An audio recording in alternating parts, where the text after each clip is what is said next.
Hello, everyone. Angela O'Hare here, your favorite Las Vegas realtor. And I'm Rob Howe, Rockstar Realtor. And thank you for joining us on a Saturday. I don't know if we've ever done a Saturday market update. I want to say maybe we did one once. Yeah.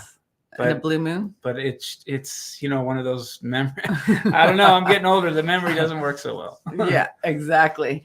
So today we're going to be discussing June 2024 numbers and go over what we predict is going to happen for the next few months in the market. Also go over what's going to happen on August 17th that we've been talking about, all these new policy changes. We're going to briefly go over that and have a separate video on it. Yeah, we'll try not to bog them down, right? That's what we were discussing beforehand. There's a lot of detail to it, actually. And the title of the headline is the Las Vegas housing market going to crash? So we're going to go over our predictions on that to kind of like what do we feel or see the market heading towards, right? Yeah. Right. Yeah. So let me. I've already got a comment, so that's great. Keep comments coming in. We'll definitely address those, of course. Yes. So we're going to go over the numbers, and hopefully we'll try to make it under an hour, but we like to talk. But before we get started, a lot has happened in the month of June for everybody, right? I want to say big time congratulations to you and to Damien, of course. Right. Yeah, they're getting a pool. No, I'm just kidding. Yes, that's part of it. but you are now married. Yes, everything happens. I don't like to be there a lull. There's always something constant in my life, right? Right. Either a renovation or something. Last month it was wedding. This month my birthday. Oh yeah. And then we had windows put in. Yes, last week or this week. Pool coming. So always like craziness in my life, right? Yeah, I feel that myself. I get but bored. You are extra all over. I think I'd get bored, right? If I didn't have things going on. Yeah, moving in different directions, right? Yeah. Well, and you keep ramping it up. Like the years that I've known you, you've always been busy, but now like it's like bigger and bigger things. Right. So how are you going to top it? Next year? I don't know. Things may be changing after this policy changes. Yeah, so we'll definitely talk about that in real estate. But again, congratulations to you. How are you doing? I'm doing great. I'm doing absolutely fantastic. You have a show coming up? I do. Yes. Thank you for mentioning that. I have my little two-man duo rock band there. We're playing on Saturday of next Saturday. Perfect. At Sand Dollar downtown. Oh, I love Sand Dollar. It's the downtown one. It's good. Have you been there? Great. I like the OG. I like the OG, but you'd like the one downtown as well. It's great. Yeah, and if you guys are into the Grateful Dead, the Dead and Company have been playing at the Sphere for since May every weekend. I can't believe you haven't made it out to that. Yeah, if people don't know me, I don't like crowds anymore. I've been to many Dead shows back in the day and lots of Fish and everything, but after having kids, I developed severe crowd anxiety, so I don't like to do claustrophobia. Yeah, my girlfriend's a little bit like that too. Yeah. I like to be able to escape. I can do bars and shows at bars because there's a way of escaping, right? Yeah, but it's like smaller, it's great. I'm an energy person, so going to those shows, I just feed off of too many people, and it's just too overwhelming for me. I can understand that. Yeah. Anyway, so let's talk about the numbers, and it's an interesting June. Yeah. Did not turn out how I had anticipated it. I thought it was going to be totally different. Well, to be fair, you've been curving to that understanding for a little bit now. Right, but I thought at least June would be the last hurrah. Oh, I see what you mean. It was it's a mixed bag. It was okay. Mixed bag. It was a mixed bag, but and I figured, because this is also, I always go through patterns, right?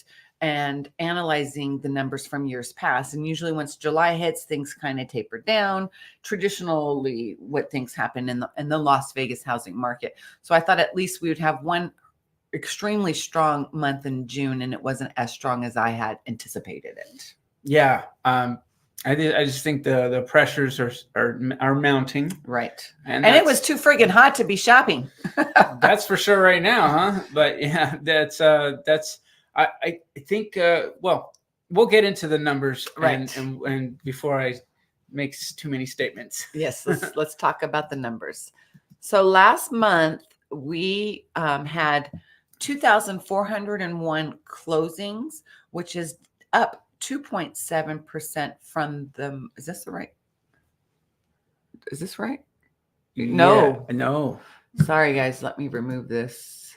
Did you pull in a previous last year's? Was that last year's? That was the No, the June. month, I June. accidentally deleted the wrong one. Ah. Let's delete this one. Hold, please. Hold, please. We will. That was the month before.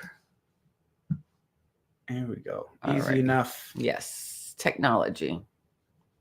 Yeah. Okay. There we go. There you go. So last month, because we didn't have an increase in sales, I was like, wait a minute. Yeah, that's a good catch there.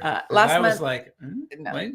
There was 2,093 closing for the month of June, which was down 12.8% and down 8.7% from the prior year. So as you can see, closings were down. Volume is down. Yeah. The amount of sales that people are going under contract and closing has dropped. And That's to me, that's a surprise because basically people are shopping in May. And that May is for mostly June closings, right? 30-day closings. So May was not hot yet. And typically May is still a very busy shopping month for June. Normally in June, I have a handful of closings. I mean, I still had a handful of closings, but normally June is a more robust than what we saw last June, June. Does that make sense? Yeah. But the median price did go from 473,000 to 475,000. It had a $2,000 increase, which was up 0.4% from the month before and up 7.7% from the previous year. Yeah, and I think that is a statement on that the good properties are still getting, if you're priced well, and it's a good property, especially Summerland area, right? The popular areas of town, they're getting strong offers, But I'm also seeing though that those, over $1 million listings, right?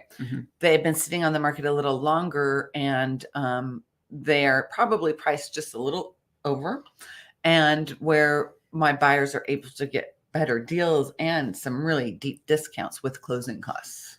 So that's also what's keeping our prices up. So you think? Well, the closing costs, yes, because people they'll be a little more leaning on the price if they know they're getting 25 or 15 grand, whatever, depending in that territory where you're talking about million plus listings, you're going to maybe have a larger number for a closing cost, right? So that helps stabilize or keep these prices a little bit higher. But I do believe that we are now going to start seeing the trend, which I've been saying is going to happen. I did figure we'd have, maybe it was a month more than I thought, right? Of upward pricing. I think we're going to start seeing flattening, maybe a little bit of dropping. Yes, I 100% agree with you. I don't think we're going to go any higher than this. Yeah. I think this is the max. That's a great way to say it. And from here on out, either we'll flatten or we'll start seeing a decrease and more of a stabilization finally, right? Yeah, the pressures are just mounting, and we're going to go into a number of reasons why we think those pressures may be continuing. I have been seeing one thing right now, which is a bit of a positive, is rates have dropped a little bit. Yes. So well, I heard that good. Inflation was really down, the lowest it's been for the month of June. Yeah, I mean it's not terribly significant. I mean it's a good sign, right? But it's not enough yet. And so now they're starting to get the talk that, by the way, the Fed will now, the talk on the Fed side is that maybe by September we'll see a rate decrease. Right. I'm not buying that yet personally, even though there are a lot of experts that are.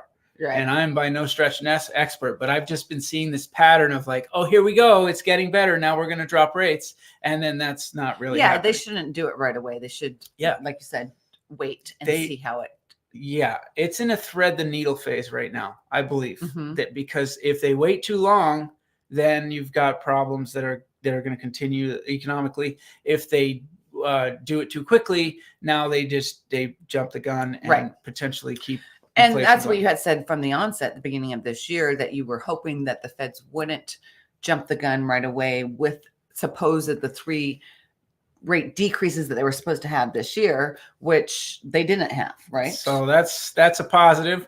You know, it's for me, it's like, whoa, they're doing the right thing. Well, okay, good. Right. Not just because I wanted it, but I just felt like that was what was not just felt. I knew that was what was best for the economy. Right. And it would be. I think I even stated that it probably would be. You don't want to see something political. You know, election year. You know, you're trying to juice the numbers a little bit. So I'm glad that it wasn't that. Right. Excellent.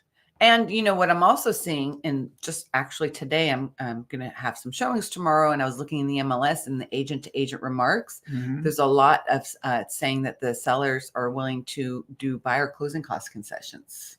Yeah, I mean that's a wave now, and that wave we will expand on why that wave will continue. Right. And another benefit of the seller offering these closing cost concessions is not only can you use it towards your closing costs, but you can use it to buy down your rate. Absolutely. And have a much lower interest rate. So I think that's going to be, like you said, and we're going to get further into further on why we feel it's going to be a bigger trend going forward. Yep. Right. I mean, if you think about it, the new home builders never really stopped offering those. The one thing they always offered was, or almost always offered, was the credits on the loan side. Yes. To try to, you know, they, first of all, it helps them. It greases the wheel to use that lender of theirs. But also it helps you because you can decide on how you want to use that. Right. And oftentimes most lenders, before all these major incentives were taking play, they would always, especially like TriPoint and Pulte, they would offer a 2 or 3% off the purchase price towards your closing costs. But you had to use their in-house lender.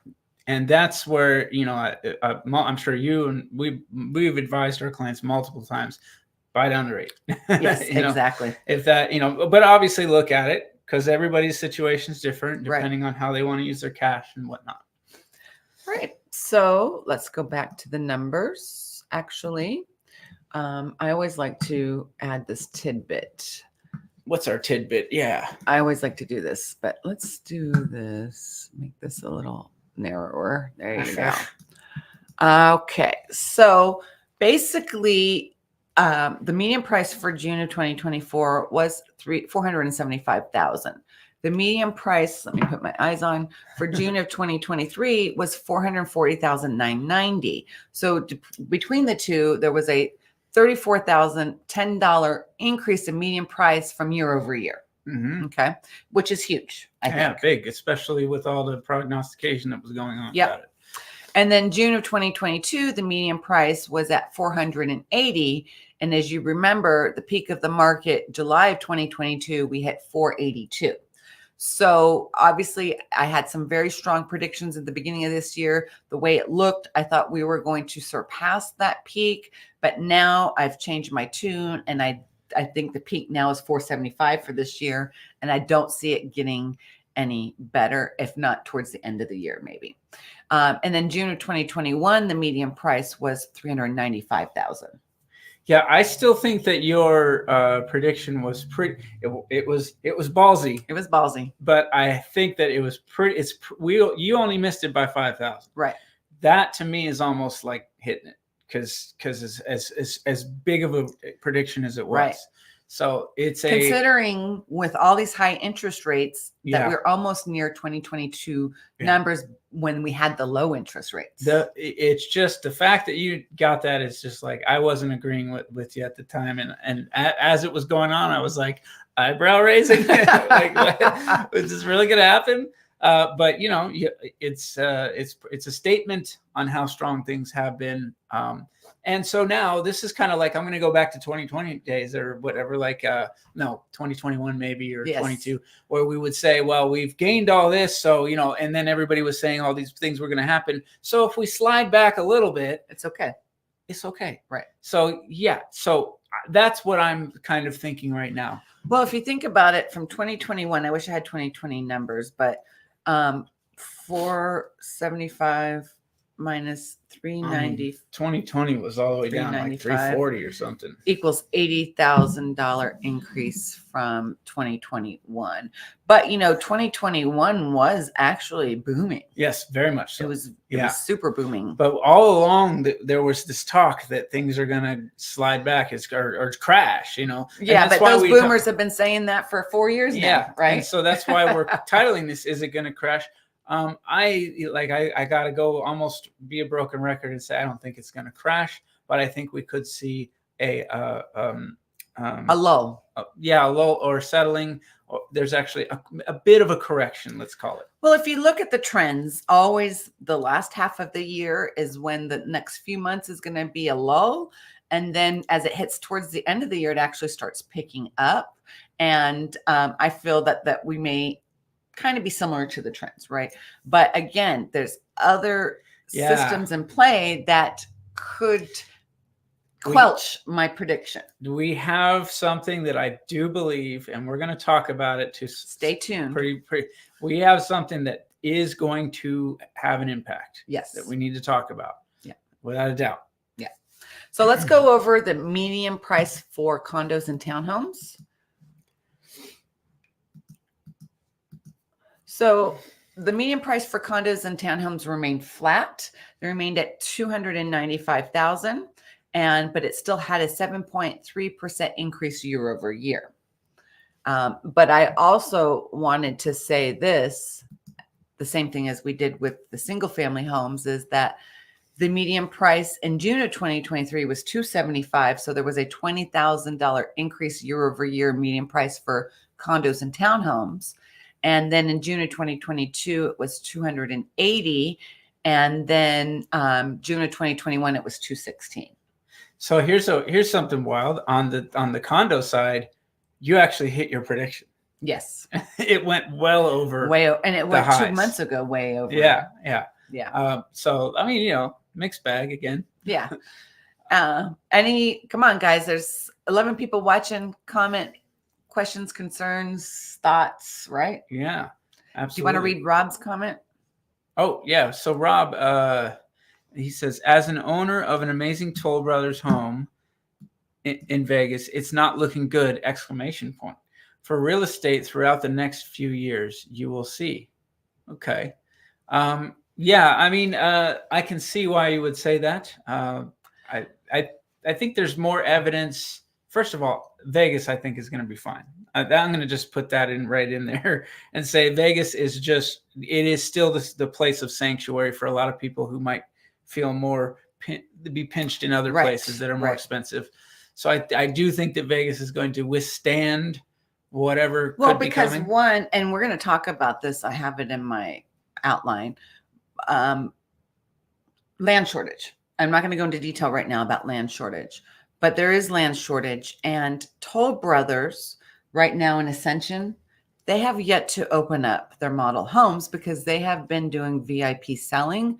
The one community Ridgeline, which is all single story homes, has not even opened up, and they're 75% sold. Wild. Isn't that crazy? Wild. They haven't even opened the model homes. Have they even? Has anybody even moved into the first home in there yet? I don't know. Well, Toll Brothers takes forever to build. I mean, the last time I was out there was about 3 weeks ago, and that's what I'm saying. And so I didn't see any homes that were ready for it to move in. So you're talking 75% sold, and nobody's even moved in yet. Right. They're working on. So Ridgeline is the not lower, but the more affordable single story homes. Then you have High Rock, and they're not selling as. They're releasing certain amount at a time. And then you have, I forgot the 2-story one, Ridgeline, High Rock, and Highline or something. I don't know. The 2-story homes are doing okay as well, but they have more move-in ready on those ones, just like in Caprock. Today is a grand opening for The Point at Ascension by Pulte Homes, which is the more higher expensive single story, bigger homes in Ascension. But anyway, those homes are selling like hotcakes, folks. And they're over $1 million, 1.5 million. I have my sheet when they first started releasing the prices, and it's unbelievable how much they've increased since 6 months ago. Yeah. With every new lot release, they're going to continue to increase. Yeah. And people already have equity in their home. Yeah, that before they have even moved in. Before they even moved in. Yeah. It's crazy.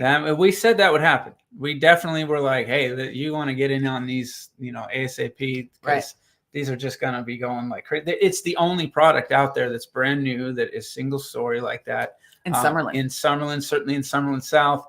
So, Well, I was able to find a way to figure out all the new neighborhoods in Grand Park. Okay. So I will be doing a video very soon on the Grand Park district on what builders are going to be there and their community names. So it's very exciting when the Grand Park district opens, because they're going to have, all the name players. Yeah. Lennar, Pulte, Toll Brothers, Woodside, Richmond American, and this new builder. Yeah, I saw that. You called Sherwood, which is a Japanese builder that does, I forget, Suzuki. I can't pronounce the name, but there's this particular style of house that they build that's ultra modern, but it's ultra green, if that makes sense. Okay. Yeah. The building materials they use is very green. And it's affiliated party to Woodside Homes. Okay. So Woodside Homes is owned by a Japanese company. That same Japanese company also bought Richmond American Homes. Oh. And then Sherwood is a brand or a branch of this other from this Japanese company. That makes sense. Even their advertising did look like Woodside because it was green. Yeah. And they're going to be larger homes, around 3,100 plus square feet.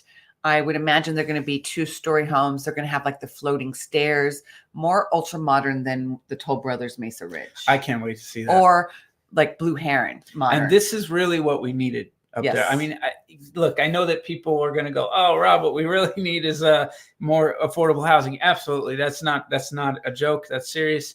But in this area, in Summerland, where you're talking about the cream of the crop sort of area, what people are missing and not finding are the people with the money that can buy it. Well, but they can't afford that whole ascension. They have some money, but they don't want to spend $1.5 million plus to $2 million, right?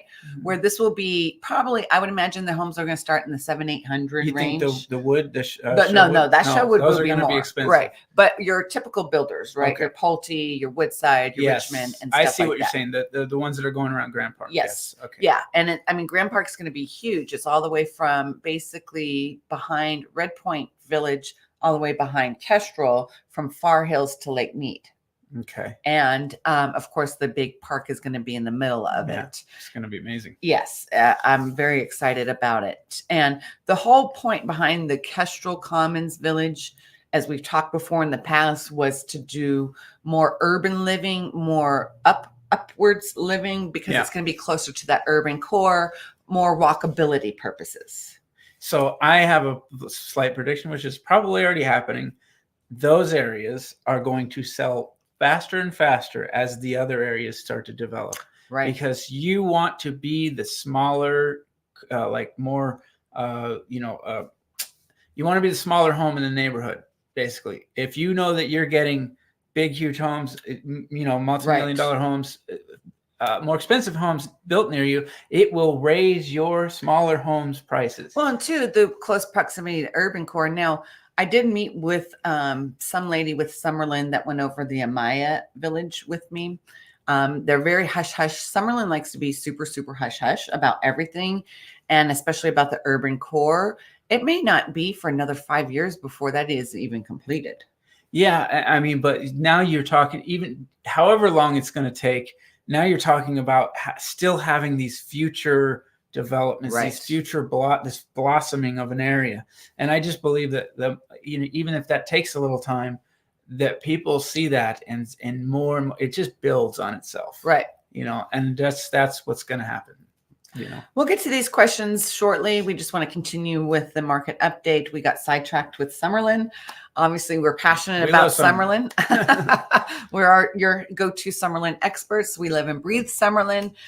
So we're very passionate about it. We're not going to really talk in this market update, like we do at the end, about the builder incentives.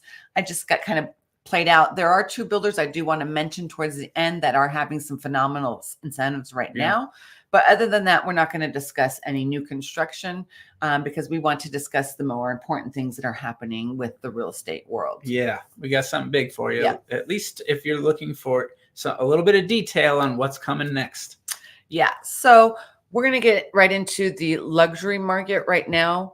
And they did take a dive in the number of homes sold. There was only 136 homes that were over $1 million compared to May's 160 homes, which was 24 home decrease. However, the median price increased to $1,482,347.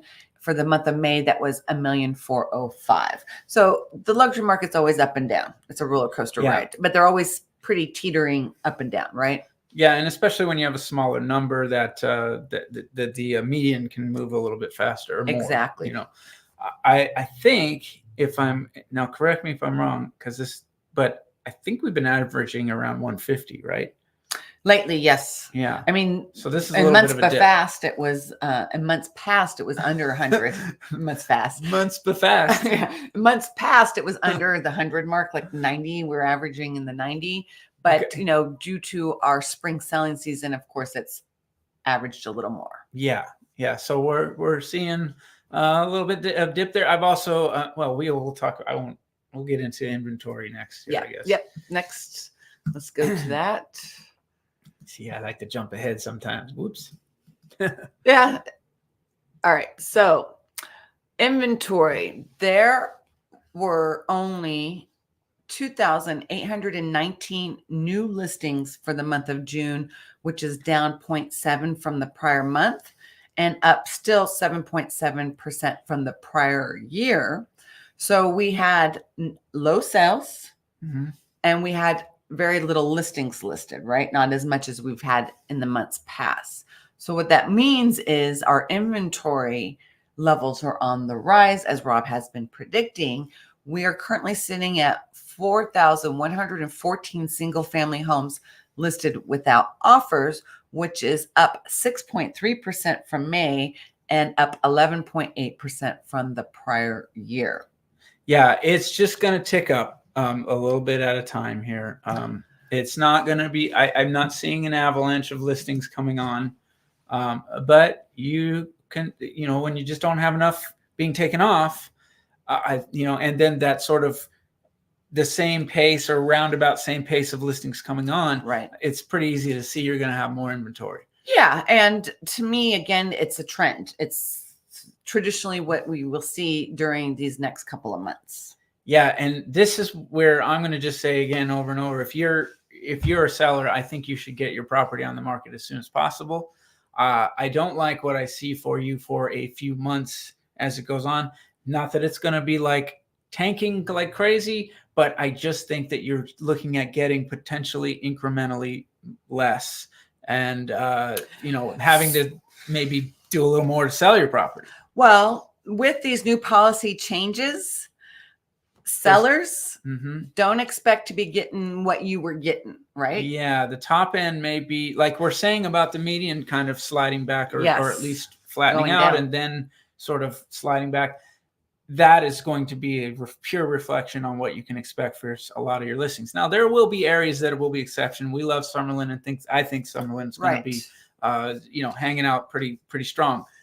It doesn't have a lot of there's not a lot of inventory still in Summerland. Right. But the key is to price it accordingly at or below market value. Don't be greedy and overlist your price, because what happens when you overlist your price, it stays on the market, it stays and becomes stale. And no matter how many price decreases you have, good luck selling that house. Yeah. I just went through one that was one of my longest and wildest rides that I've ever had. It was a very strange situation, but if we had a chance to avoid it early on, right, and we didn't get that done, and then it continued on. In contrast to that, I just had one that was incoming soon, and we ended up selling it for $25,000 more before it even hit the market. But you priced it right. We priced it well, and we got a 1031 exchange involved that really they need to spend that money. And, but that was a stark contrast, right? Now that other one had a weird situation, wild story about the neighbor pricing their property. Oh, I remember. Was that the Las Vegas one? Yeah. I saw you finally sold it, though. Yeah, but they had to drop their price significantly because of the neighbors and weren't selling it. Anyway, same property listed for $50,000 less next door, and it wasn't selling. Ah, that sucks. What do you do? Yeah. Right? So anyway, it was a big problem for a little while there. I remember because I saw both of those properties. Yeah, we had it sold at the beginning for list price. They didn't accept the contingency. Anyway, this is where they always say the first offer is your best offer. It was that couldn't have been more true. That couldn't have been more true. And I just wish I was a little bit more aggressive with my clients. Like, hey, you got to take this, but you cannot see the future sometimes. And I understood their issue, and I mean, they're kind people. That's the worst part is when you have people that that are good people, and they're the ones getting socked in the jaw. Right. But anyway, that's a lesson learned for everybody out there, and especially with what we're seeing coming.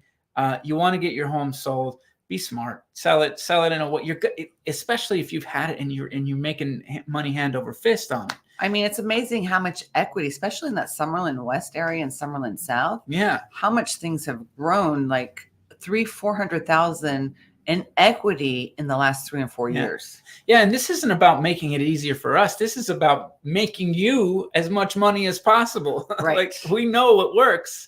And, we hope you listen. We hope you hear what we're saying. Exactly. We're almost done with the numbers, and then we got some more stuff to talk about. We'll get to some questions too. Definitely. Yeah. So that brings us to months of supply. We went from, I think, 1.6 months of supply last month or May to now 2 months of inventory, which is up 22% from the prior month and up 22.5% from the prior year. So you saw the writing on the wall. And then, but homes are actually selling faster. 71.6% of the homes on the market are selling for 30 days or less. And for May, that was 70.9%. And from year over year, it was 65.5%. So I'm going to say the reason why that number is still strong is because when something gets put on the market right now that is good, that is priced right to sell, it sells in a hot second. Right. And you got people waiting for those types of properties. That's what happened with the one I mentioned, right? They are just waiting on bated heels. They've got to get something done. They're under pressure. So as soon as something hits, boom, they go out and get it. That's why I think so that skews the number. So when something's on the market for, well, in my case, less than 1 day, that now that helps pull that number to, show that. Yeah. I mean, because there was a listing that I showed this week over at Acadia Ridge by Toll Brothers. They're almost completely sold out. It was a resale home. Beautiful home, nicely updated. They aren't sold out? I thought they had, a resale there. It was a resale. Okay. It was about 1.3 or something, multiple offers. Yeah. At 1.3, because it's hard to find a single story home, and lots of people want homes with pools. And and this was nicely updated. I mean, above and beyond a traditional builder grade type build. Right? Yeah. And the heat right now is telling people buy a home with a pool, for crying out loud. And these people are coming from other states. These people are coming from states that are colder, and they just feel like we got to have a pool if we're going to be here. And that's going to help us live. I talk to my clients who have a pool. You glad you got a pool? They're like, yeah, right now I'm real glad I got a pool. Well, and that's why I'm putting a pool in my yard next week, because I feel, being in real estate, a lot of my buyers, if not like 90% of them, want to buy a house with a pool or a yard big enough so they can add their own pool to it. So for resale purposes, having a home with a pool is... Yeah, there's nothing wrong with that. That's for sure. It's just there's not as many of them. So when you have a demand for more than there are, that's a pretty easy. That we always want to play in those areas, right? Exactly. Well, let's get to some questions. I have some other interesting information to go over. Briefly go over new construction stuff, and then we're going to go into that other stuff we're talking about, right? Yeah. All right. So Raymond asked, have new developers outside of Pulte building 4,000 and above houses? Well, there is Toll Brothers, obviously, and Lennar Homes. Lennar likes to build them big and bad. Yep. And I think that's all I can think of. Yeah. Over 4,000. Yeah. So I know of a couple that are like in the three, nearly 4,000. Right. But, right. Yeah, I can't think of another one right Those now. are the heavy Maybe hitters. D.R. Horton? No. Well, the old American West, which is Pulte. So it's Pulte. Yeah. Yeah. Sorry, I'm going back in time, folks. All right. So Rob asked, what are your thoughts on Sky Canyon long term? Do you want to answer it or do you want me? Well, I'm sure we're both going to say the same thing. Yes. You can go for it. Excellent. Excellent. They're already closing out certain neighborhoods very close to it. Like the Toll Brothers over there. They're very close to closing out some of their. Yeah, I was surprised. So they've already closed the Vista Rosa, Mont Rosa. All they had left was the Valera and the Paloma that you went to yesterday. And then the other builder left is Sky Community, Century Communities. Sorry. Century, yeah, Century Communities. And pretty much Sky Canyon's almost, I think, done. There probably will be. There's maybe one or two into the back, but that's it. Yeah, there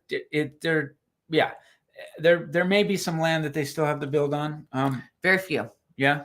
Just right behind it, because if you go, on the way to the Toll Brothers, Paloma and Valera, you'll see the citrine, and that's all done. But that's not part of Sky Canyon. Okay. That's not affiliated whatsoever. So that whole land is not Sky Canyon's land. Okay. So then you have above it when you head to west, and there's not much left over there. That's what I was thinking. It doesn't go that far back there. No. But there is going to be a new master plan community, and of course I forgot all the details about it. So there's going to be a new master plan community. It's probably taking shape 2025, 2026, right next to Sky Hills. So you have Providence, Sky Hills, and right west of Sky Hills, it's going to be, I forget, like 3,500 homes.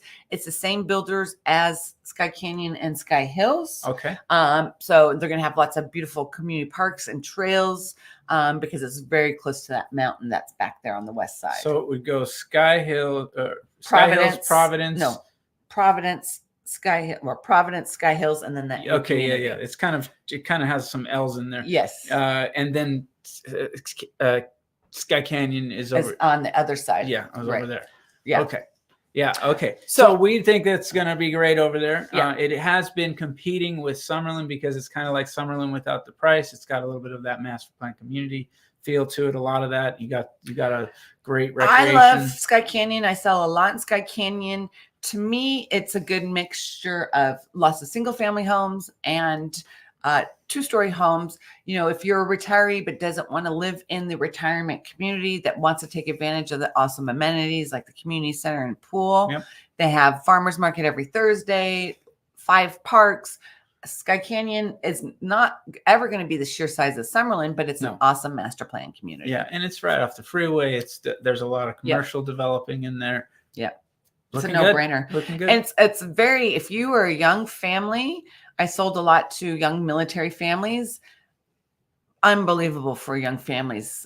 There's so many kids at the parks all the time. And you see people walking with more strollers. And more walking. Yeah, absolutely. Absolutely. So, all right. Good signs there. Damien says that also because I am shopping around for pools, I would be able to help advise my clients on the pools because I'm kind of now experienced with the pool. Yeah, always a good thing. Right. Yeah. And you want to read the next one? Have you heard anything about new schools in Sky Canyon? No. And I do know that, when you're talking about school rankings, it's not going to be on the top of the list, but it's not bad. A lot of times people want to be in Summerland because that's where you're going to find some of the top higher ranked schools. Right. But because of its location, I would imagine the schools there are much better than some other parts of the Las Vegas Valley. They're newer. So usually newer means a little bit better. Right. Yeah. And I recently did a video on Sky Canyon. You can check out my YouTube channel on it.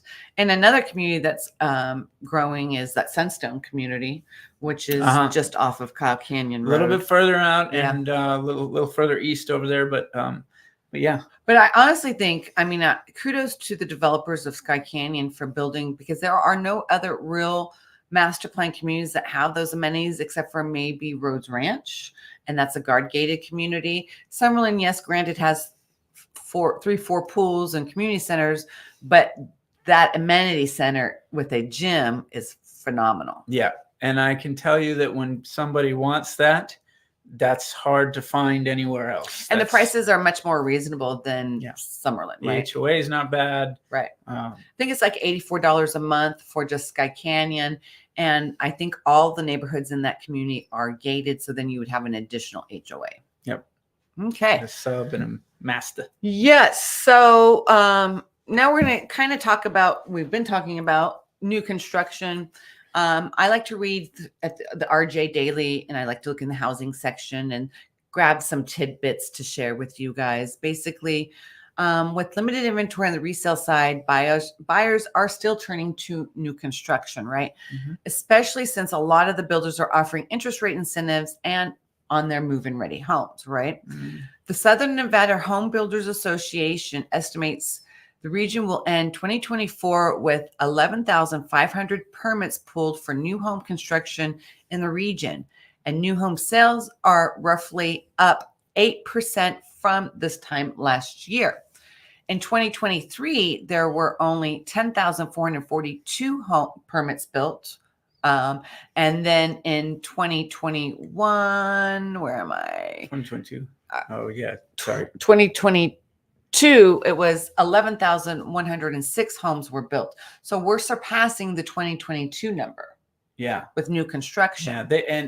Probably the reason for that is because we don't have the same supply chain issues. Right. So in 2022, they wanted to do more, but they just couldn't. Right. Right. And I'm just going to say that the continued surge of new homes selling is definitely because of the low inventory on the resale market. It's a big part of it, at least. And even though we're seeing it click up a little bit, we're still talking about being traditionally very low. Like when I go back, I'm saying traditionally 2020 and prior. I mean, when we used to do market updates, we saw over 6,000 inventory, 6,000 to 8,000. In my career, it's been more like 10,000 homes average. Like that's where you're traditionally sitting at, 10,000 plus homes on the market. And that was what you would typically see. So now this is the new norm where we're basically low inventory. How much this inventory will increase, that if we were to get up to our traditional times, you would see a huge buyer's market. I mean, whether or not the thing would be whether or not people would be taking advantage of that, because that would be an interesting thing. But we're well off of that. But I just want to make that statement that, that's where we would normally be. So then where does the runoff go? It goes to new homes. Right. Yeah. And people love new homes. They're doing a better job of building them. They're doing a better job of selling them and creating floor plans that people like. I've seen that throughout my career, that they just keep they are doing something better with these new homes. They're more efficient. They're safer energy communities. efficient. A lot of them offering the solar. Yep. All that good stuff. But so new homes, which we're going to talk about the land thing in a minute that I had kind of alluded in the beginning. But the only two builders right now that are worthy of mentioning for incentives is Pulte Homes right now is having a phenomenal deal on their move-in ready homes. If you use their in-house lender, basically you get 1.99% the first year, 2.99% the second year, 3.99% the third year, and 4.99% from years 4 through 30. Nice. That's a no-brainer. Yeah. If you want to buy new construction, call us. Yeah. For Pulte. That's hard. If you love one of those homes, you really want to take advantage of that. Now, something I learned this week is, though, it's only on their conventional loans, and you have to put 20% down and have a credit score of 780 or higher. Now, if you are buying a home, the jumbo loan max limit is 755 or some 700 and mid 700s, right? So if you're buying $1 million move-in ready home, then you have to pay the difference to get it down to a conventional loan and take advantage or put that much down to take advantage of those low interest rates, if that makes sense, right? Yeah, Okay. absolutely. And then Lennar Homes is actually offering the same incentive. Lennar actually started first. They started Memorial Day weekend. I got a great deal for my clients that bought an RV home in Avery Point, and they're still continuing it, calling their July savings event, where they're doing the 1.9, 2.9, 3.9, 4.9, right? So those are phenomenal savings, especially with a 7% or high 6% interest rate. Absolutely, 100%. Right. If you can take advantage of that, you like that home, you do that deal. And then the other only builder that I know is having another incentive, I think, is Toll Brothers, which is 4.99% interest rate on their move-in ready homes. Yeah, and the only problem there is finding one that's move-in ready. Yeah, because their move-in ready homes aren't really move-in ready. Yeah. Right. They are maybe 2 months out. Oftentimes, but if they call them that, you can take advantage of that deal. Yes. But there's just not a lot. They're hard to find one that's actually ready. Mm-hmm. Sometimes they're not ready till September or October, right? I have to add on to this move-in ready thing, by the way. If you are seeing that I am seeing this trend happen a little bit, depending on the areas. Now, when we're talking about popular areas, we're not seeing this. But when you go to certain areas, you do see that they have some standing inventory. So what are the incentives there? There are incentives for sure on some of these. That I know that Beezer up in Sky Hills is offering $25,000, and probably you can. Yeah, but they're trying to close out that community. Yeah, well, but they have standing inventory. That's when you get some deals, is when the communities are closing out. Exactly. They have model homes for sale, which, by the way, they just lowered by another $25,000 on these 3 model homes. They were really priced pretty high. Yeah. And so those are coming. But I do have those on my YouTube. If you're looking for a deal, that's the way to do it in the new home. Look and see how much, if they have any standing inventory. If you can get in on something you like in the standing inventory, now you got a little bit of leverage. Right. I couldn't believe they were selling the model homes for Valera, where you were just at yesterday. Oh, they already have those. That's what I got, the email from Pulte saying that they sold it, and I couldn't believe they sold the Acadia Ridge models a long time ago. I'm like, where was I when those? Yeah. They didn't allow. I think they just made the deals privately or whatever. They probably had some people already. They had a lot of interest in those. So that goes into what we kind of briefly discussed last market update about running out of land. Okay, and one more interesting fact before we go into cash transactions for homes continue to climb as well in Southern Nevada at 26.6% of all local property sales were all cash, which is up 25.1% from last year, which I believe it. I totally believe it. But still far off from the record high that was set back in 2013 at 59.5%, which is like, when we're starting to the peak, right? The market started going back up. We hit the bottom. It bottomed in 11 and started going back up. And then everybody started realizing, all these investors started realizing, holy S, I need to get in and buy some property. Yes. And of course, you were still talking about $150,000 properties, $100,000 properties in some cases. So the majority was cash for a while then.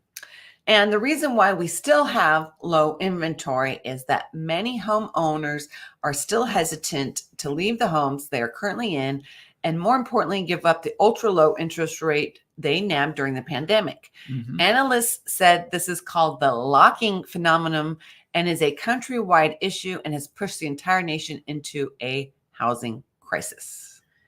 Yeah, crisis. I don't feel crisis at all. It was for a minute. I know, but I'm just talking about my personal. Well, anybody in this situation. But see, people that are locked in, I don't know why people want to leave, but some people after 4 years are like, you know what, I'm bored. I want to move somewhere else or whatever. But maybe they had the home for 30 years or 15 years and refinanced it at that 3%, and now they're ready to buy something newer. Sure. So there are those. There are those that would prefer to be able to go buy something else, or had plans to do that and are kind of locked away.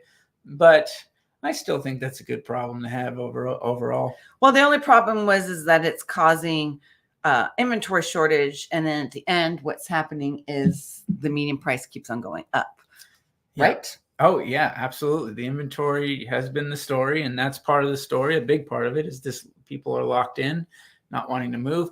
And I'm just going to say that still people want to move. They're going to have to. They have to, and that is where we might want to segue into what could happen next, right? Yeah, almost. We're almost there. We're almost there. So this is Las Vegas finds itself in the middle of a housing crisis as Nevada is short more than 78,000 affordable rental units for extremely low-income renters. According to the estimates from the National Low-Income Housing Coalition, plus the valley is landlocked with 88% of Clark County alone controlled by the federal government. And then a Las Vegas research firm estimates that Las Vegas Valley could run out of land to build houses in as little as 8 years. Yeah, so it won't happen because the feds will finally get off their tail. Yeah, they'll release lots. But how many market updates do we say eventually we will run out of land? For sure. But we do have some, and it won't happen like they're saying. This is a little bit of a scary thing that sounds like, oh, we're going to not have enough room here. We already, I mean, are at that point as far as Central Valley is concerned. Well, yeah, because everything's going to go north and south. Yeah. Right. So you're just expanding outward. Now, I think the bigger problem and the big problem, the problem that is being represented here is the affordable housing. Yes. We have gone from a place that was extremely affordable in 2020-ish and just really ballooned up to a place that is now not nearly one of the more affordable places. No, I mean 78,000 affordable rental units. That's how short we are, and it's kind of sad. Yeah, so that's a thing that this is not an easy problem to solve. Well, too, that's why a lot of young generations are still living at home, is because rent is, say, like $1,300. And even my daughter who moved to Oregon, she has a full-time job making like $20 an hour. And when she got her first paycheck, guess how much it was? After taxes in Oregon, it was like $600. How can it? And then if you only get $600 every 2 weeks, that's $1,200. And luckily she has her boyfriend as a roommate for paying rent. But how can these young generations afford living? And they can't, and they've given up on home ownership. So something has to change, and probably will somewhere along the line. But some of these people, they're just it's destitute as far as that's concerned. But $20 an hour, full-time job, it's not enough. Then it's not enough. It's not even close to enough. Yeah. I mean, they just had, I think it might have been the RJ, but there was another article about how long it would take in Vegas for people to save enough to buy a house right now. Mm-hmm. Like maybe somebody like your daughter or somebody that is living sort of take her 30 years. It'll take them a long time. Yeah. I didn't read into it enough to see what the number they actually came up with was. Right. But I think it was nearly 2 decades. Yeah. That's wow. I remember growing up and being like, geez, I don't know how I'll ever afford a home. Like I remember being in, my early 30s being like, and I wasn't in my early 30s because I got my first home when I was 30, but in my late 20s, right. Going, how the heck am I ever going to do this? If my mother wasn't in the business, I don't know how I would have been able to buy a home. No, I remember buying my first home, and I was not nearly as educated as I am now, obviously, because I wasn't in real estate at the time. And I remember my first husband and I, we would do rentals. And at the time when it was like $1,000, and that was a lot in that late 90s, $1,000 for a 2-bedroom, 1,200 square foot apartment was like ridiculous. And every year you re-sign the lease, they would increase the rent. So then we would go apartment hopping, right? Then we go to another apartment, and until we saved enough, and it's not easy even back in the 90s. But could you imagine now how worse off it is, this younger generation saving money? Because you're saying 1,000, I'm saying some of these people are around 2,000 now. Right. It's like doubled. Right. And unfortunately the rent is more than my mortgage payment, and a 2-bedroom apartment that's only 1,000 square feet. Yeah. Yeah. And so going back to being rate locked, us that have, been able to do that, that's an incredible thing for us. But yeah, boy, I don't know. It's a very negative space to get into and talk about it, but we want to see that get better. There's no doubt about that. And, it's probably going to take some market shifts to do it. Yes. Yeah. So we'll tell you what's happening when we see it. Yeah. So now finally, we're going to discuss what we've been alluding to from the onset of this market update. Yeah. How we feel or why we feel that I feel that there will be a shift in the market because of the August 17th policy changes due to the NAR lawsuit that is taking into effect. So now these are not approved yet. Mm-hmm. They're just in draft format for the Las Vegas housing market. There's going to be new listing agreements. There's going to be new purchase agreements, and there's going to be a new buyer brokerage agreement.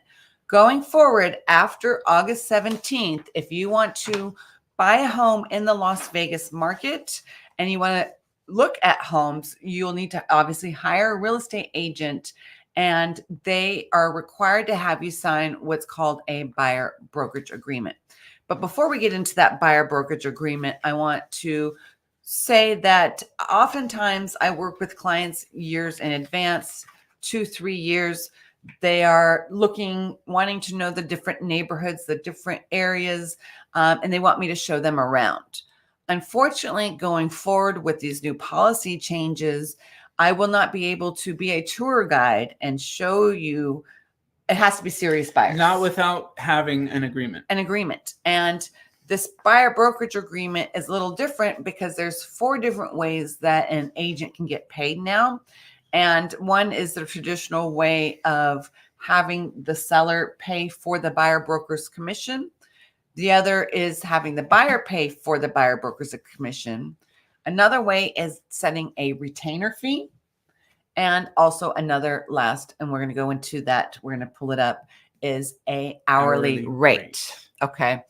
And so going forward, for those out-of-state clients that are looking to buy in Las Vegas, we can obviously have a meet and greet in my office, and I can show you in my office different areas for you to explore. My website is full of awesome information at neighborhoodsinlasvegas.com, where you can learn about all the different neighborhoods.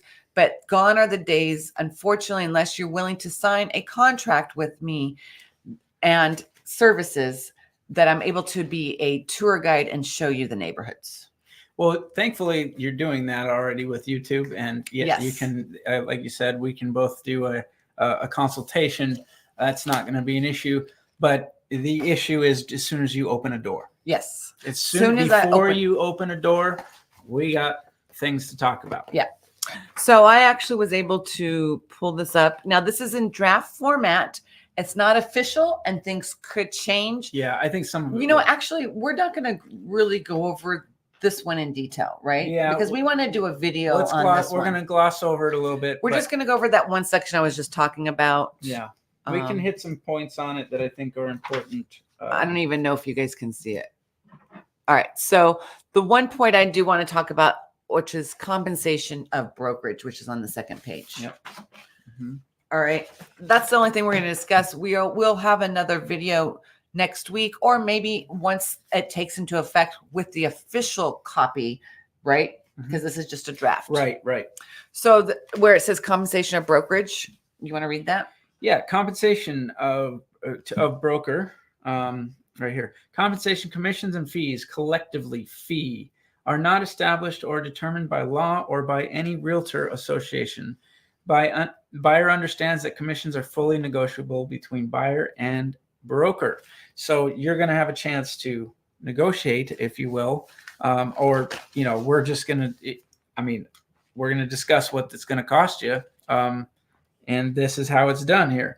In consideration of the services to be performed by the broker, buyer agrees that broker will be paid a fee as follows. Check any or all that apply.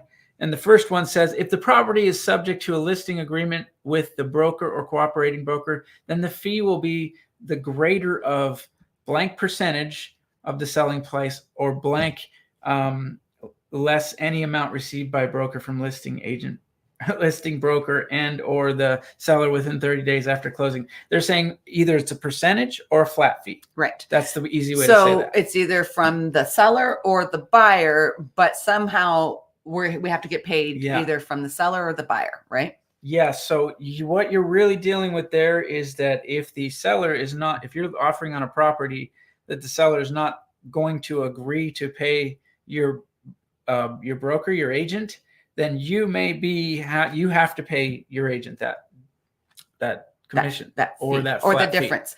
So like if you agree upon like a 2.5% buyer agreement and the seller's only offering 2%, then you have to make up that 0.5% difference. Yeah, that's how that reads.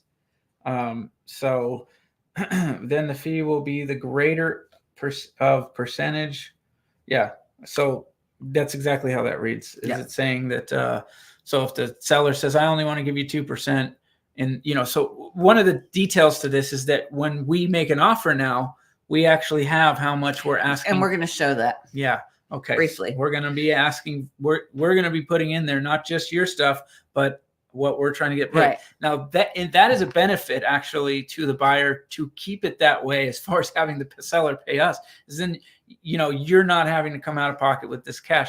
This is where it's going to get hard for people if they feel like, wait a minute, I got to come up with a down payment, my closing costs, and I got to pay my agent.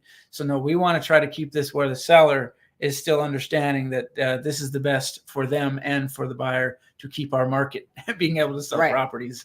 Well, and ultimately, at the end of the day, the buyers had always paid the buyer's agent and the seller's agent with the price of the home, right? So you mean the sellers? The sellers. No, the buyers. Ultimately, if you think the sellers, because with the price, I see what. With the price of the home, because if the price is say $800,000, the seller bought it for $250,000. Now that commission from that sale gets split between the two agents, right?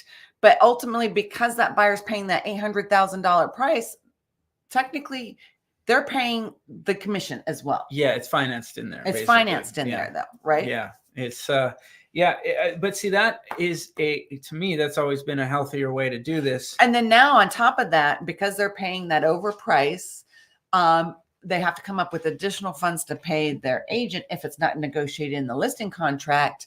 So what's going to happen, in my opinion, is that the prices are going to be going down. Yeah, the prices, and now that's very much going to depend on how desperate sellers get through this process. Because if the sellers are smart and they go ahead and make this a non-issue and offer the commissions, then they're going to get what they're asking for on their property, generally speaking. Right. I think that's going to be the way that goes. If the sellers decide they don't want to pay buyer's fees and they all kind of like start doing that, then I think they're going to realize we have to lower our price. And how are we even getting this done? That's going to be in limbo. And I think that limbo is what we're talking about when we say, where could we start seeing some problems with the market and values taking a dip? Right. And I don't think we should go over this one anymore. That was the most important one right now. We'll go over again, have another video and go over that one more in detail. The most important thing is that the listing executive right to sell contract and the purchase agreement have changed. We're going to briefly go over that real quick, right? Yeah. So the exclusive authorization on page 2 now, before it used to say, was it page 2, page 3? On the contract, yes. I should have put some tabs on this. Oh, right here. Page 2, number 5. So in the past, when we had a listing contract, we would have a percentage, like a full percentage, say 5. And then that percentage would be split between the buyer and the seller, right? Well, yeah. And however that would be agreed upon with you and the seller. Sometimes, if you're lucky, you got a seller, seller really thinks you're valuable. They'll want to give you a little higher number than your buyer. Sometimes we also have made agreements. This is why it's always been negotiable. And it's bananas that we're going through this. It's always been negotiable. But sometimes maybe you're going, okay, seller, you're going to buy another property that's more expensive than the property you're selling. So I'm going to give you a nice little deal on the commission That's here. what I usually do. Right. And so then now you're talking about a lower. This is why it's always been negotiable. It's so nuts. There had to have been places that this was happening, that they were price fixing. Right. That's why this has become a legitimate thing. But here in Vegas, I just haven't seen it. Well, I mean, we're honest people, but so going forward on the listing agreement, it only states that the seller is going to pay the listing broker, and no longer is it going to say any compensation is going to be given to the buyer's broker. Yes. And one thing I want to point back to the brokerage agreement, which I think is important that we mention right now, is that it does have a section where it talks about dual agency, which meaning that's going to be for those listing agents that might be getting approached by a buyer that's not represented by a seller. The thing that's by another agent, the thing that's going to happen in that situation, though, isn't going to be that the more often than not, it's not going to be the selling agent, the seller's agent just decides, oh, I'm only going to take this commission the seller's going to give me. No, they're going to make an agreement with you as the buyer to say, hey, you got to pay me your side of the deal, and or they got to turn back to the seller and go, are you willing to do that? Right. So basically, there's a lot of buyers that want to skip the whole agent process and go to the listing agent and buy the house with the listing agent, thinking that they can get a better deal, but not really, because now this listing agent still has to sign a buyer brokerage agreement with you. And now that listing agent has to negotiate the commission with the buyer. And then when you do the offer, now you're going to have to offer the seller to pay you more commission at the end of the day, because you're now the buyer's agent, right? Yeah. And or get it from the buyer, like you said. Exactly. So, I don't think going to the seller's agent, first of all, I think it's a little unwise because you're unrepresented. You're talking about, having some conflicts of interest. And that's why some places, some brokerages don't even allow it. Right. It'll depend on. Some states don't allow dual agency. Some states don't allow dual agency. Now, it's not to say that can't be done and hasn't been done and doesn't make sense sometimes. It does, but often it doesn't. And, well, now because our sole interest as a listing agent is the seller, right? And when a buyer comes along, we're not going to be representing that buyer to the best of our ability as we should be representing the seller. There is no doubt that you may have a leaning towards your initial client. Right. Now, that leaning sometimes is, I want to get this done for my client. So yes, I want to get them the best deal from this buyer possible, and however that works. But this is where, even for me, I have to tell both sides, and we send out disclosures and we tell both sides, I have to stay hands off on a lot of things. I have to be very neutral here. I'm going to be somewhat of a paper pusher, and I'm going to be able to advise you the best I can and try to just say, hey, this is how I would do this. And hey, here, seller, this is how I would do this. But staying away from that, these zones here where a conflict of interest is concerned. Right. It's not easy. I did a lot of it back in the short sale days. Now, the short sale days, the seller wasn't getting any money. Right. They were losing the property. They just were trying to sell and get out from under a bad loan. Making equity. So it was easier to do that in a way, because their interest was just to make sure that the short sale was complete. Right. And who cares what gets what commission? Right. But when we started getting back into more traditional sales, I realized it's harder. It was a harder ask. Right. To balance that. And so I always tell my sellers, this may happen, but we're going to have a specific set of reasons why this makes sense. Right. And so when we get to that point, I'm going to explain that. If that works for you, great. And now here's how we'll engage that. And I almost have to go into a different mode. Because basically the listing agent is only looking out for themselves. But if they're a good listing agent, they would let the seller know that during an offer from the buyer and the buyer's agent, they may be asking you to pay for commission that is negotiable. And are you willing to negotiate? Yeah. Right. Yeah. Okay. Yeah. So it doesn't mean that the buyer's agents aren't going to get paid anymore. It's just a different way of approaching it going forward. 100% agree with that. And so this is going to be, how does this settle out? How do we really deal with these new negotiating standards, if you will? Right. And that's a great way to put it. We have new negotiating standards that we're going to be dealing with. Exactly. I mean, things are not going to change per se. Hopefully. Yeah. Hopefully that sellers are still willing to compensate the buyer's agents. I see it as a pickle for a seller. I don't think that even me, if I decided to list my own property, I still see the pickle there where I would be like, well, who's really coming to show my property? Right. And do I want desperate agents that are just hoping that their buyer pays them $1,000, and how well are they represented by those people? And now, am I really still doing both sides of that transaction? Right. Because I have to overlook everything and be, on my toes the whole time. Right.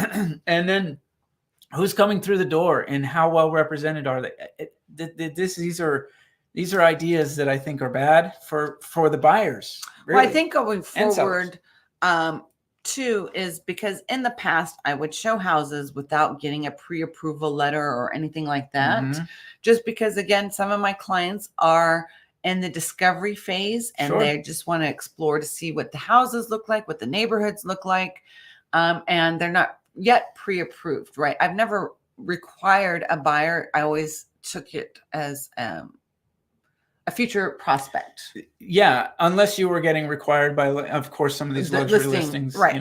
Exactly. So, but going forward, I think it's going to hinder, or it's going to stop a lot of looky-loos.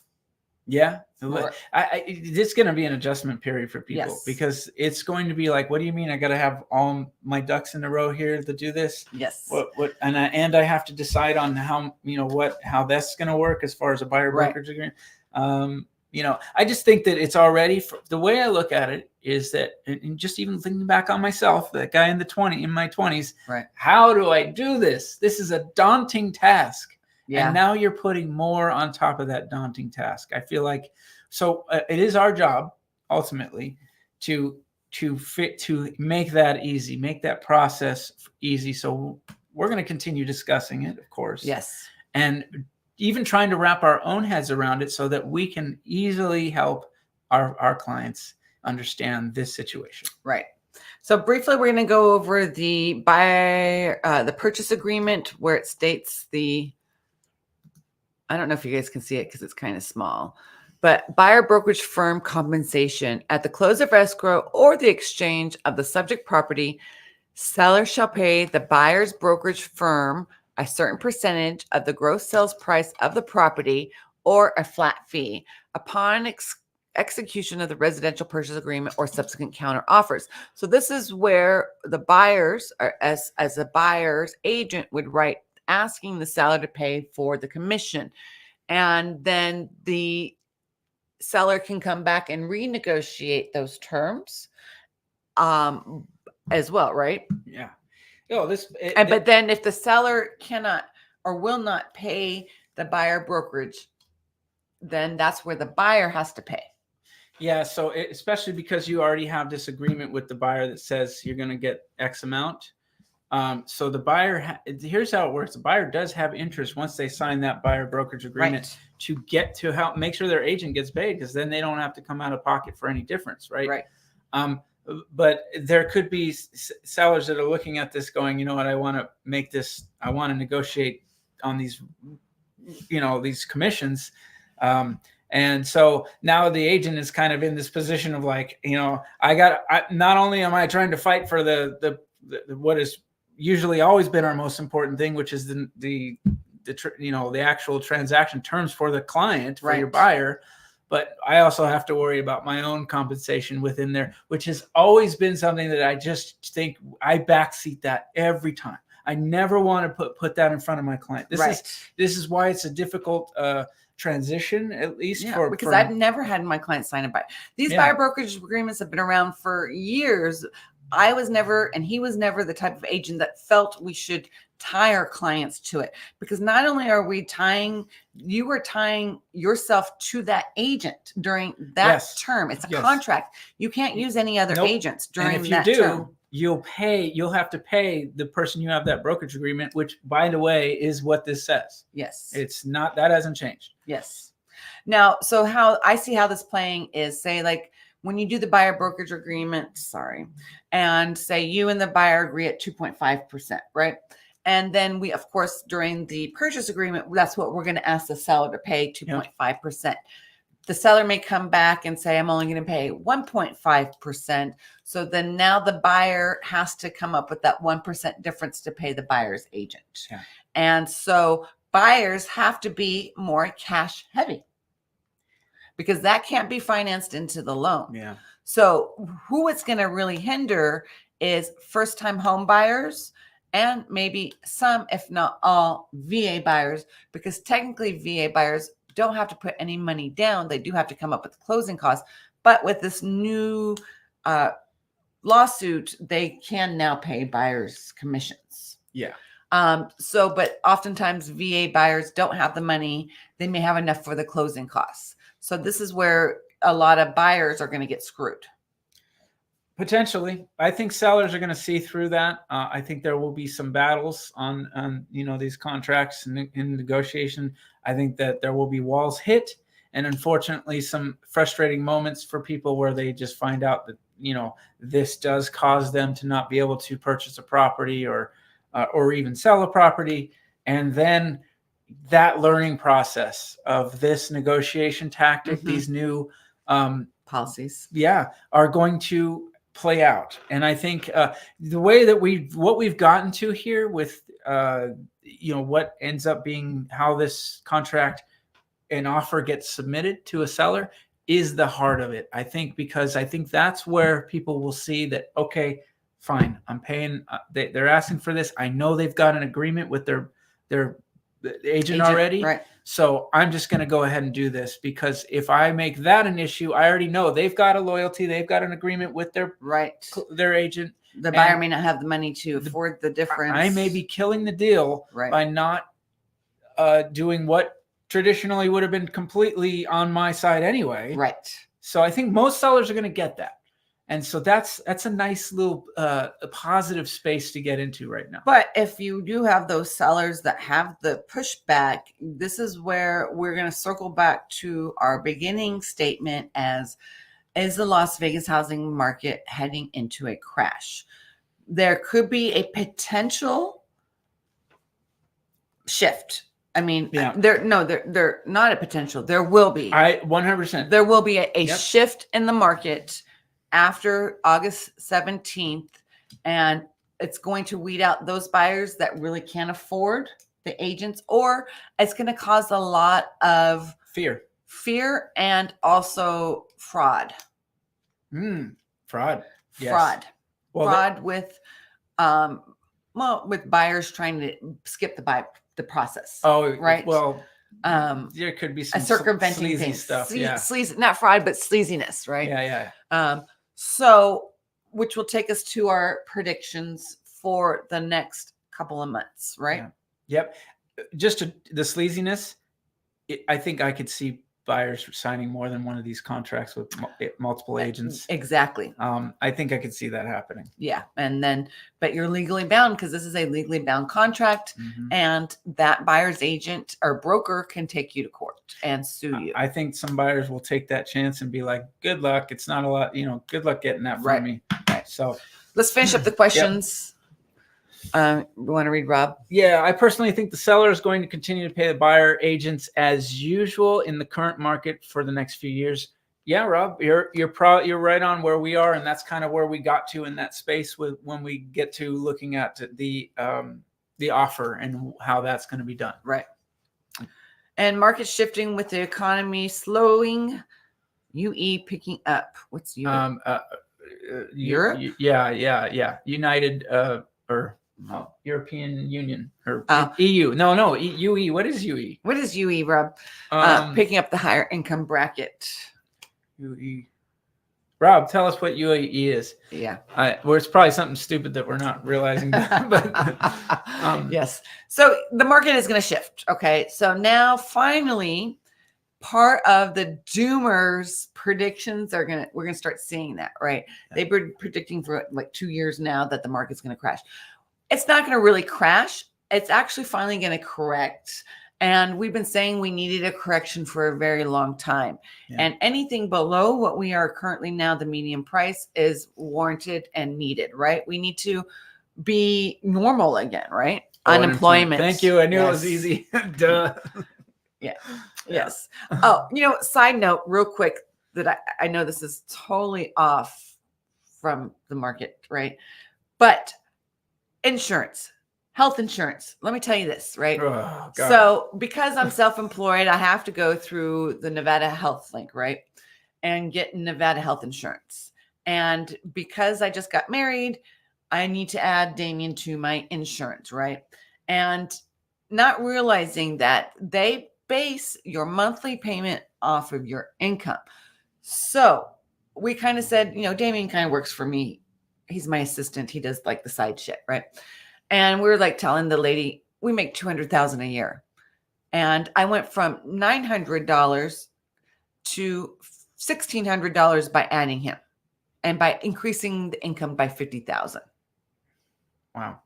Isn't that crazy? Yeah. So no, wait a minute. We make $150,000. So adding him and only increased it by $100. So now it's only $1,000 when we said so I don't think health insurance should be based on your income. I don't think that's fair. Yeah. God, this is a ball of health insurance it's a real problem. I mean, come on now. And then just insurance in general, car insurance has gone up exuberantly. Well, you know what's happening in California with the homeowners insurance. I mean, these insurance companies, people think that real estate agents are car salesmen. Man, these insurance companies are a piece of work. And now, and the reality is they are taking it on the chin as well with being a piece of work. They were already kind of shifting. I'm a healthy person. Yeah. I pay $900 a month on the medical insurance. Side of it is and awful. I don't ever go but my yearly checkups, and they are making bank from me, but yet want to penalize me because I make more money. I got a raise. I got promoted, and now I have to pay more. So basically, that promotion doesn't mean anything because now that it's getting eaten up by health insurance. Yeah.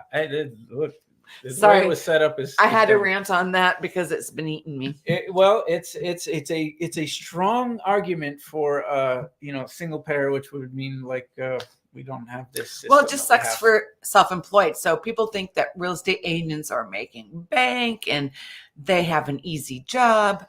Try living in our shoes where we're constantly on working 24/7. Even while I'm on my honeymoon, I'm getting text calls.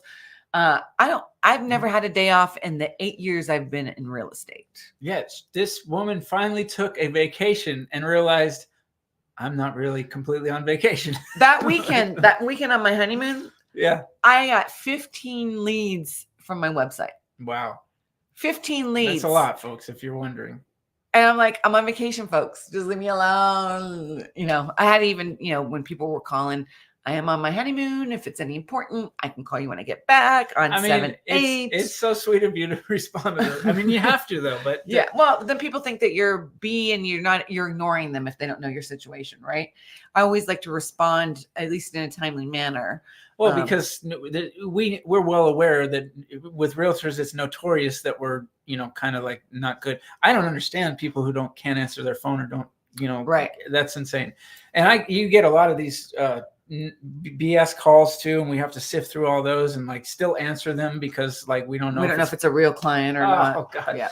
Anyway, we're getting into so needless to say, I took 2 weeks off. Do you think I was off 2 weeks? No. I didn't even have a day off. Here's how I've always said it. I don't have days off. I have time off, and I'm pretty much working every day on something. Yes, exactly. So with that said, with all this information that we have gathered, because of the new policy changes with the new buyer brokerage agreement, the new listing contract, and the new purchase agreement, there will be a shift in the market. We don't know how extensive this shift will be, but expect the prices to start declining. in my opinion, and sellers not getting as top of a dollar as they were, because now the buyers have to pay that commission. So they're not willing to pay top dollar on a home, in my opinion. Yeah. I think that these new equations into the stew of the market are going to take hold. Yep. And you have the existing pressures. You add it all up, and it's it's finally doing something in a negative way. Yeah. And Rob, we weren't saying that you were implying at all that the market was going to crash. You obviously did say that it was slowing and that it's going to take a, what was those right words that you said? Oh, well, I can't think right now. I think it might have been up the first. Way up here. It's going to shift. You said shift. Yeah. Shift. The word shift. Yeah. It is definitely shifting. And for the next 6 months, we are going to see a shift. What that shift will be, we don't know. But we're going to get into the bets and finally close this out. Who won what last month? And then this is the longest we've had in a long time. Stay tuned over the next couple weeks. Rob and I will do a live update on each of those paperwork, or we may wait until it's officially posted. I think that would probably be wise because this is just a draft under contract. So after August 17th, once it's official, we'll go over the official documents over. Yeah. Right. And we'll certainly feed you anything more that we get for the next update. Exactly. So the bets, winner takes all, and the winner was not me. Yeah, it's been a while since I've swept on this one. You swept. So Rob said that for the median price, it was going to increase by 3,500. I said 4,000 because I was following the trend of the 4,000 trend, right? It was that. It only did do 2,000. So Rob won that bet. Now, without offers, Rob said 4,200. I said 4,000. It ended up being 4,114. Rob was closer to that number. Barely. So he won that bet. I knew when you made, I remember that. I was like, this is going to be very close. Yep. And then lastly, the months of supply, Rob said 1.8. I said 1.7. And it was 2 months. So again, that was an easy one for me. I'm going to be honest. Winner, like I said, winner took all. Good job. Thanks. Well, I thought, I thought because May typically traditionally is still a stronger selling month, right? Because these numbers are based off of what people are doing in the month of May for June. Every bit of your reasoning is on point. I just, it had been a trend that I've been seeing, and I just was wondering when we would actually start seeing it here. And right. Who went first last time? Do you remember? That's a good question. I do not remember. I want to say that I must have gone first. So okay. Yeah, because I think I remember just going, okay, let me just put that above. All right. So you went first. I will go first on medium. Or no, you know what? It might have been you, because this last one, that's the one I remember just going, okay, you're going 1.7. So then you go first. Okay. All right. Hold on. Let me find our things. Sorry. That's definitely more of the logic. Yeah. Sounds about right. So, median, I mean, gosh, I think, boy, this is actually a little tough, because I think there could be, they could sneak up and, there's such low numbers. Anyway, let's say $500 above.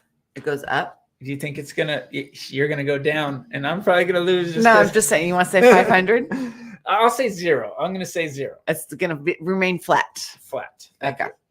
Flat. All right. So thank you for giving me a chance to reorganize my thoughts there. All right. July has been effing hot. Okay.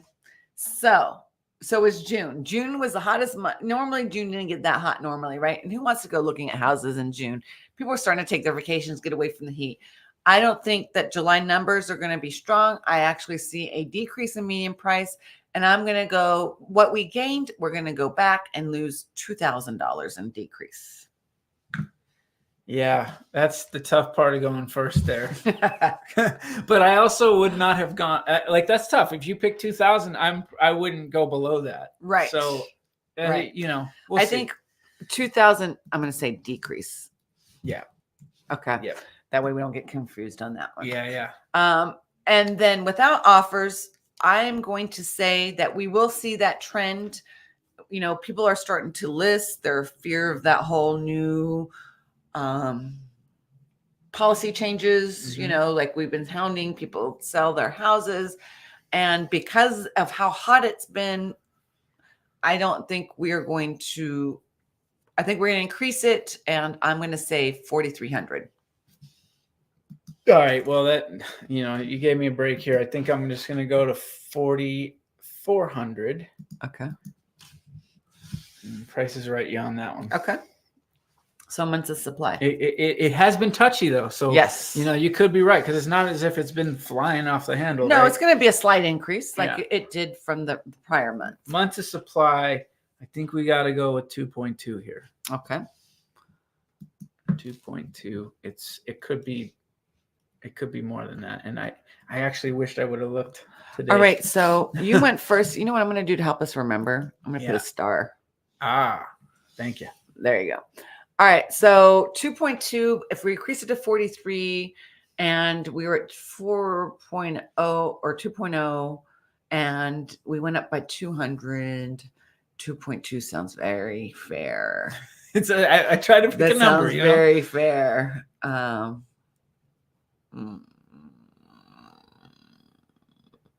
guess I feel like I'm just gonna have to do. I have to go up, huh? Yeah. I feel like you got to go above me on that one. 2.3. Yeah.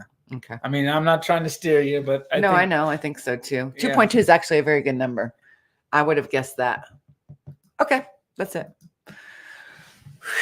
Well, folks, what a long one. Yeah. We haven't had a long one in a long time. Yes. Next month marks Rob and I's 4-year anniversary of doing market updates. Can't even believe it. We met during COVID and we met like May, June of 2020. That sounds about right. Yeah, June of 2020, maybe. And then, so we have been doing this for 4 years without fail. So how many months? So there's 12 months. We have to celebrate. 4 is 48. That's a great number. 48. 48. I love the 8s. We've been doing this for 48 months. Hey, high five right here. Unbelievable. And I'm going to tell you, I'm going to be very honest. It is because of Ange 100% that we've been able to keep consistent with this. So thank you very much. And we'll celebrate this moment next month. But I want to thank you for always pulling me in and being so welcoming to my it's always good to have another agent banter back and forth about the market and discuss, because then that keeps us on top of the numbers and become better agents because we know what we're talking about. Yeah. Because when I talk to clients, they can say this and this and this. This is how much this was. You know, it just helps us be better agents. Yeah. I think you also need every now and then, you need a little juxtaposition. You need to have something that's not always what is in your own head rattling around. And you've helped me a lot with that. And I would say just being on camera, you've helped me a lot with, just because we do this so regularly. And then of course, with my own YouTube channel, I had my own business, and the way I was running it was referral based. And without your help along the way, I don't think I would have stayed consistent, even though I was trying to get there with doing YouTube, which has been a big help. Yes, YouTube. So thank you. Thank you to our people that watch us constantly. You know, we're a little big channel, right? Little big channel. We don't get the views like everyone does. We don't get the subscribers like everyone does, but we do get the right clients, and we want to thank those clients that reach out to us. I'm going to tell you right now, I took a peek at somebody out there that's doing tons of views, tons of subscriptions, but I know they're doing very little in sales. Exactly. I had my broker one day. Did you look again? Okay. I went to my broker to look to see what these agents are doing to compare, because I'm a very competitive person. Nothing, folks. They're doing dirt. Yeah. Right? Yeah. I'm wrong. Am I mean, they're not doing what we're doing. Yeah. So, I mean, look, I'm not even sitting here saying that I'm making a wonderful living. I think Andrew's absolutely killing it. But when I look at the thing, I do think that people see, even though you can get a lot of numbers, right? The people that really count. That's why she's saying thank you for those that watch and are loyal, because you have been able to see that what we're offering is real. It's not BS. It's not something that, is even though we do have some post some headlines that are intriguing or whatever, right. It's going to be the real information. It's going to be what we really believe. And I think we've been very consistent with that. We have. The years. Yeah. 4 years of it, folks, coming up in August. Yep. Anyway, guys, thank you guys so much for watching. Rock on. And do it peacefully. And we'll see you on the next one. Bye-bye. Thank you.